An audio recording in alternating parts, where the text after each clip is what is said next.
Guys আসসালামু আলাইকুম, সবাই কি অবস্থা, কেমন আছেন? আপনাদের সবার সামনে আজকে নুডলস রান্না করব। নুডলসের রেসিপিটা নিয়ে আসছি। আমি এখানে পেঁয়াজ আর কাঁচামরিচ কেটে নিয়েছি, সাথে সিম, আলু, টমেটো, সাথে ধনিয়া পাতা আর সাথে চিকেন। আমাদের সাথে থাকুন, নুডলসটা কীভাবে রান্না করবো অবশ্যই দেখিয়ে দেবো। পেঁয়াজ আর কাঁচামরিচটা আমি ভেজে নিচ্ছি, ব্রাউন কালার করে সবাই একটু ভেজে নেবেন। ভেজে তারপর এটার মধ্যে সবজিগুলো অ্যাড করে দিন। ফাইনালি এখানে দেখতেই পাচ্ছেন যে আমার পেঁয়াজগুলো সামান্য ব্রাউন কালার চলে আসছে।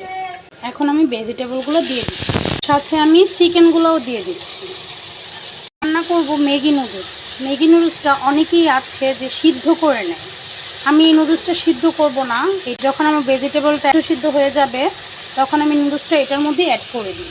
খেতেও খুব টেস্ট হয়। তো সবাই চেষ্টা করবেন যে নুডলসটা আমি যেভাবে দেখাচ্ছি এভাবে রান্না করার জন্য। এখন আমি সাথে দিয়ে দিব নুডলসের মশলা। আপনারা এখন দেখতেই পাচ্ছেন আমি নুডলসটা দিয়ে দিলাম। এখন আমি পানি দিয়ে দিই। টোটাল 4টা নুডলস দিয়েছি। 4টা নুডলসের পানি পরিমাণ মতো দিতে চেষ্টা করবেন। যদি আরও কম রান্না করতে চান পানিটা পরিমাণ মতো সবাই দিবেন। ফাইনালি আপনারা দেখতেই পাচ্ছেন আমার এই নুডলসটা অনেকটাই হয়ে গেছে। এখন আমি যে বাকি মশলাটা ছিল ওইটা আমি অ্যাড করে দিব। মশলাটা আমি অ্যাড করে দিয়েছি। ডিমটা সবাই পরে দিবেন। ডিমটা পরে দিলে দেখা যায় নুডলসের টেস্টটা আর একটু বেশিই ভালো লাগে। একদম লাস্ট মুহূর্ত টমেটোটা দিয়ে দিই, ধনিয়া পাতা। নুডলসের ফাইনাল লুকটা সবাই দেখতেই পাচ্ছেন।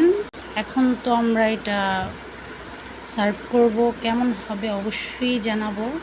আর আপনারাও জানিয়ে যাবেন আমার নুডলসের ভিডিওটা কেমন হয়েছে, আমার রেসিপিটাও কেমন হয়েছে। অবশ্যই লাইক কমেন্ট শেয়ার দিয়ে জানিয়ে যাবেন এবং নতুন নতুন ভিডিও পেতে আমার পেজটা ফলো দিয়ে যাবেন। সবাই ভালো থাকবেন, সুস্থ থাকবেন। আল্লাহ হাফেজ।